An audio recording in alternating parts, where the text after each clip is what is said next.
Okay. So I'm really, really impressed. Like, uh, I've never been taught. I've always pushed back. I've always pushed back because I always had a leader that, how you said at the end of the month, oh, Dawn, you're this close. Put in $1,000 order and you hit your rank. And it was like, and I brought in some new people and stuff, and I had to think about it. Like, I was like, oh wait, oh, I'm close to hitting a rank. And I'm like, no, I'm not going to do that. I'm doing this a whole different way because I really believe in the system, and I really, really enjoy. I really like your teaching. Like, it's nothing I've ever heard before, and it's just, I'm excited, like, because I like to write things down, and I write things down, I write goals down and everything. Daily activity, I've been really trying, because that's one thing that I knew that with any business to be successful, you've got to be doing daily activity, and you've got to be showing your people that that's what you're doing, and so that they follow you. So I've really been focusing on doing that, and I've yeah, like, I'm blown away by your training, Randy. Actually, Oh, like, thank you. I'm glad that I met you through AI. Yeah, me too. Me too. Very good. Well, thank you so much, Don. Thank you, Yeah, thank thanks. you. I'm very And excited. folks, you know what Don just said? She's been around the direct selling industry for years and years and years. There are multiple quantifiable reasons that so few people have had a great experience. It's not that there's not a lot of wonderful people. There have been very few properly educated leadership groups created in this industry. That is our opportunity. In the way that they produce the product, our opportunity is to create the structure, the environment, the correctness, the truthfulness of the whole thing, such that a person feels better about it every day, as opposed to feeling worse about it every day. And that, I assure you, that's what this process will do. Carrie and Melissa, just chime in and tell me whatever your thoughts, anything, doesn't matter what. Tell me what's going on, what's in your heads today.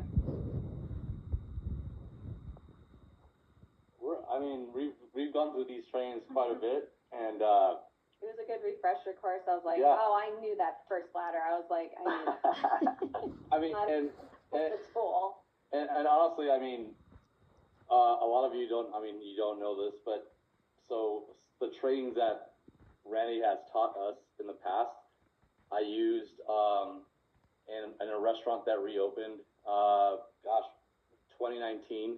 It's Costa Vida Fresh Mexican Grill, and that led us to a partnership that was supposed to be for 30 units in Arizona. That no longer exists because of the pandemic, but because of the teachings that Randy has taught us, that really business with it. we grew a traditional business from $8,000 a week to $30,000+ a week in less than 3 months. So it works. Yes, it does. So thank you. it was a little different structure, but the principles were still very similar to what you were teaching.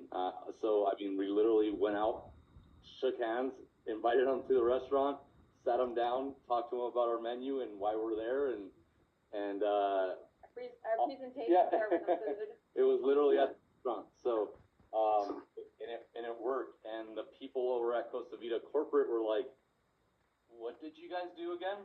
And they could not, they couldn't figure it out until today. They're just like, that's something Terry does and Melissa does, and we're not even gonna try to teach that because they really just didn't understand it. So, but it was really all just interaction and talking and sitting down with people and actually having conversations. A relationship. Yeah, and so it was awesome. So and went to your presentation at your house. Right. Well, and actually taking them around the restaurant. No one else, other Costa Vidas were doing this, where we would actually have it so nice and clean that we would say, "Hey, come on back. Like, this is where we make our tortillas. This is where we do things." And these were just completely new people, but what they were doing was bringing back more people. because of the attention and this process. So thank you, Randy. Well, thank you. We're back here again. And I don't know. I was going to try to find a picture of it. The picture that Samantha posted of Terry and Melissa's recognition slide yesterday. It was a picture of their family, folks. And, whenever I see their family picture, Samantha and I belong in it. And Bosco, we do. I mean, when people misunderstand that this is about becoming friends, it is about becoming friends with each person we bring into the business. And that only happens if we're trying every step of the way to do what's right for them. If we're trying to do what's right for us, then those friendships won't develop. Then ultimately it'll become resentment. And so anyhow, thank you, Terry and Melissa. I'm so thrilled to have you here with us. Michael Pack, you turned on your video, so you got something to say to us today? Hey, well, I was just thinking to myself, it seems like every evening I say that was so good, he'll never be able to beat that. And then tonight it's like, oh my gosh, he's doing it again. Yeah, so I mean, yeah, you do teach very well. So I do have a question here because I'm doing like everybody else and trying to write down this, and then I had to thumb back through my notes here, and it looks like hieroglyphics. Step number 5, can you remind me? I just have... Build. On the ladder of escalation, or on this one? Which one? On the ladder? Yeah, the ladder. Over here. Yeah, Okay. ladder of escalation. What do we need first? First rung on our ladder of escalation. So I have that. Invite with a properly constructed script. Right. So that's just things, folks. Number 2. Okay, so what we're going to do, let's go backwards here.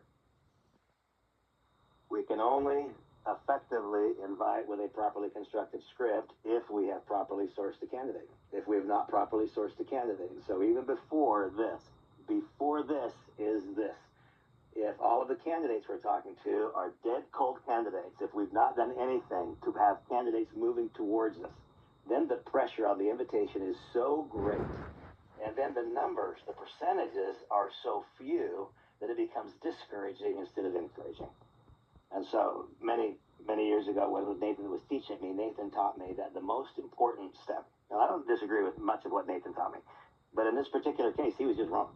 He taught me that the most important thing was learning how to invite, knowing what to say and what not to say. Not so. I'm completely convinced that the most important thing is step number 6.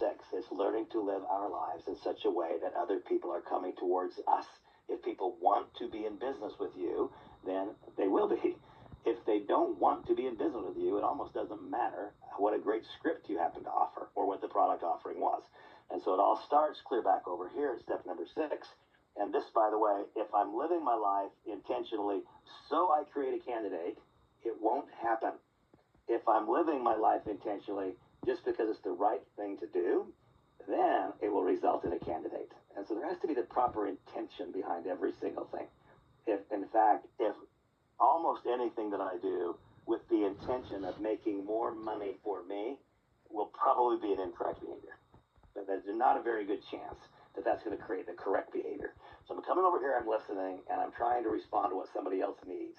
Then, now that I know what somebody else needs and what they want, I'm responding to their need. I'm subordinating my success to theirs. Now, I utilize a properly constructed script to let a tool talk, and I'm using the proper tool based on, was it a customer pod or was it an organization? Now, at the bottom of the text, what do I say? Here's the link. I think, Mike, you're going to be really excited about this. I am. But you please let me know if you'd like to continue the conversation. That's what I do.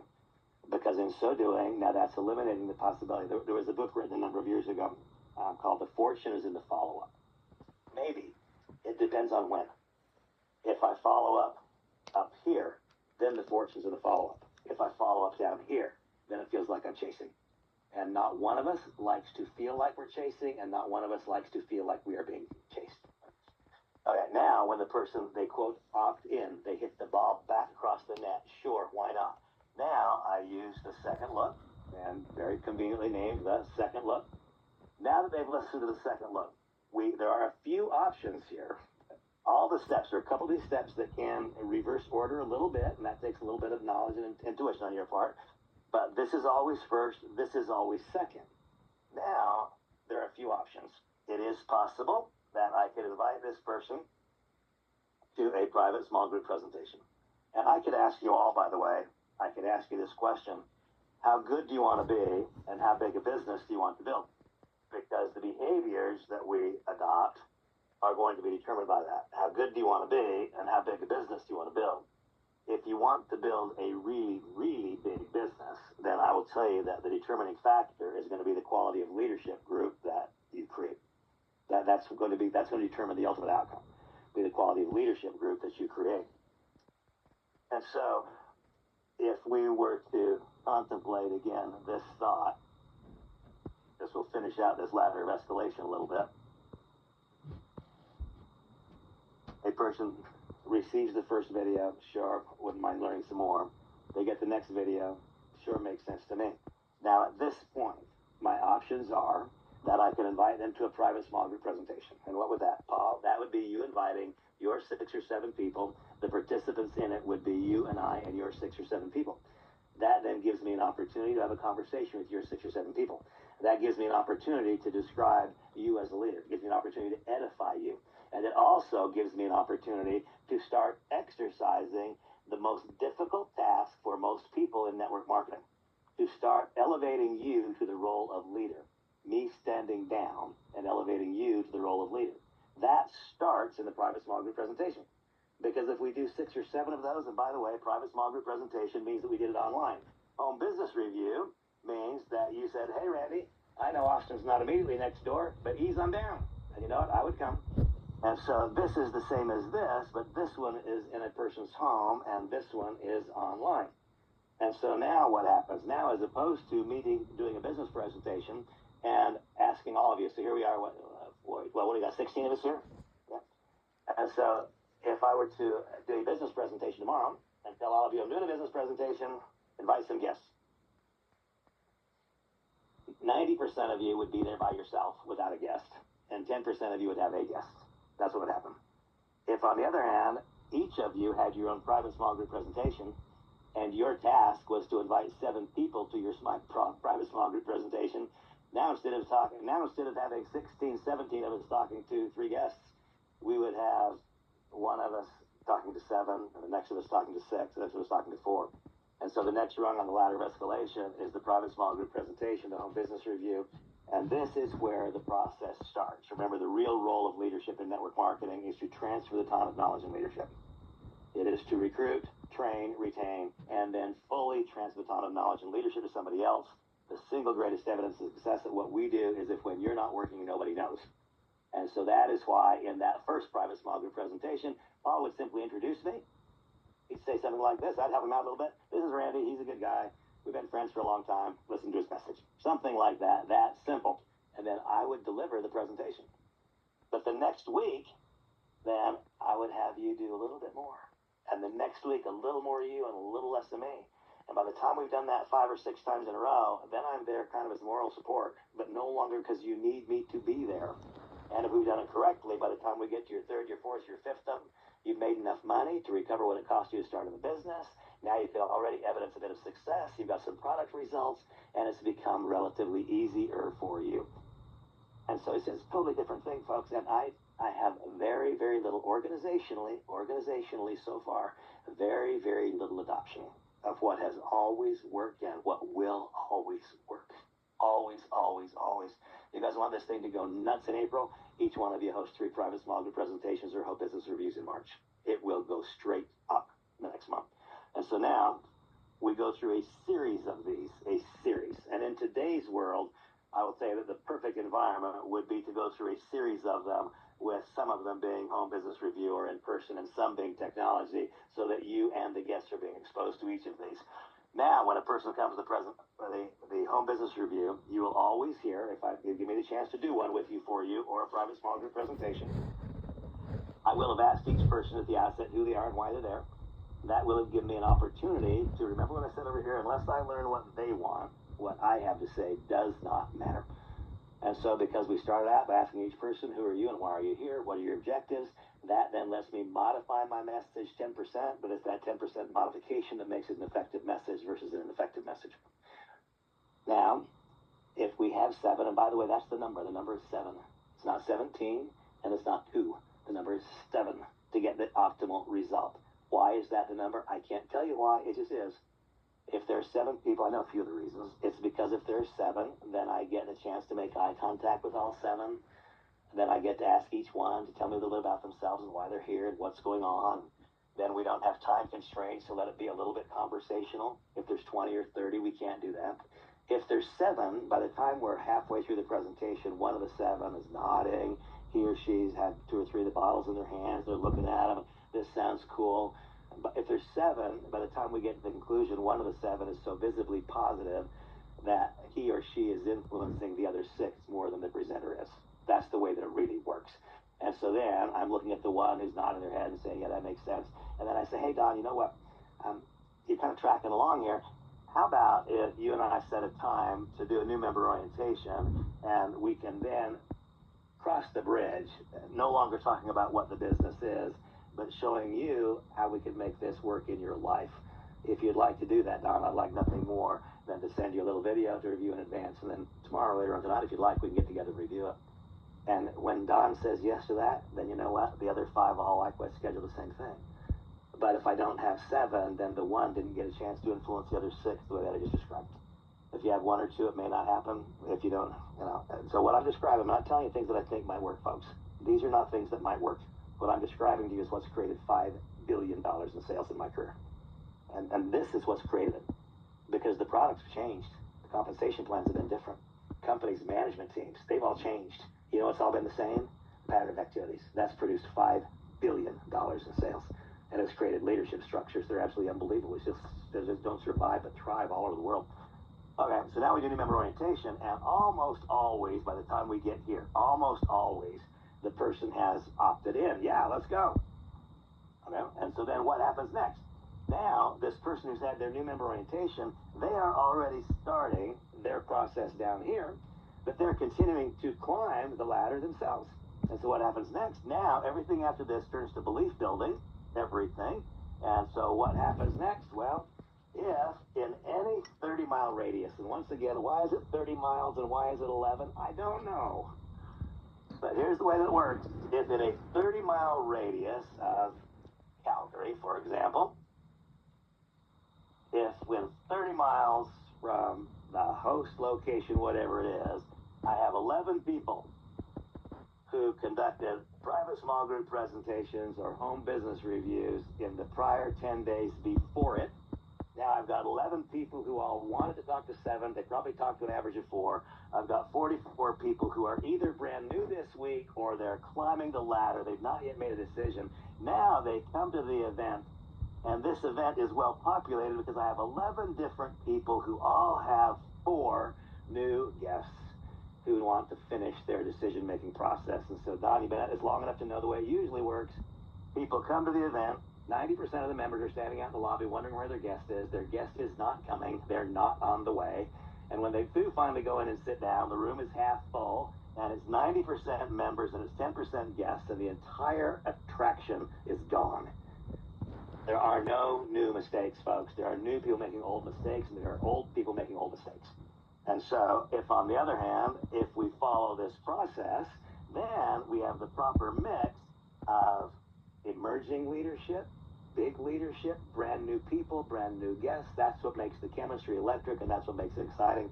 Whenever you get below the 50-50 ratio of brand new guests and members, then the energy falls flat and it loses all of its attractiveness. Okay, I've rambled on and on and on tonight. I'm sorry. Gosh, I've kept you guys here for an hour and a half. That doesn't seem right. I have not been as enthusiastic about anything for quite some time. Enthusiasm. Maybe I should rephrase that. I'm an enthusiastic person. My confidence and certainty in direction has been restored. As recently as 6 months ago, I didn't know for sure. I really didn't. Because I had been so far down the track of a digital offering that was simply not doing what I anticipated it would do. Maybe someday, one day, a digital offering will be a great thing for the industry. Today, it is not. It does not work. What works is when a guy like Ray Holohan says, I have enough of my oxygen. That's what works. What works is when brand new people, Terry and Melissa, make their first contact and the guy says, I have to have BPC 157 because I've got all this pain and I know how well it works. The things that we're doing is very clear to me. It's not hard to understand. What is a little bit hard for me to understand is how I could have allowed myself to go so far off track in a relatively short period of time. But thank God, happy days are here again. We got a long ways to go, but I'm completely confident in direction. I'm completely certain in progress.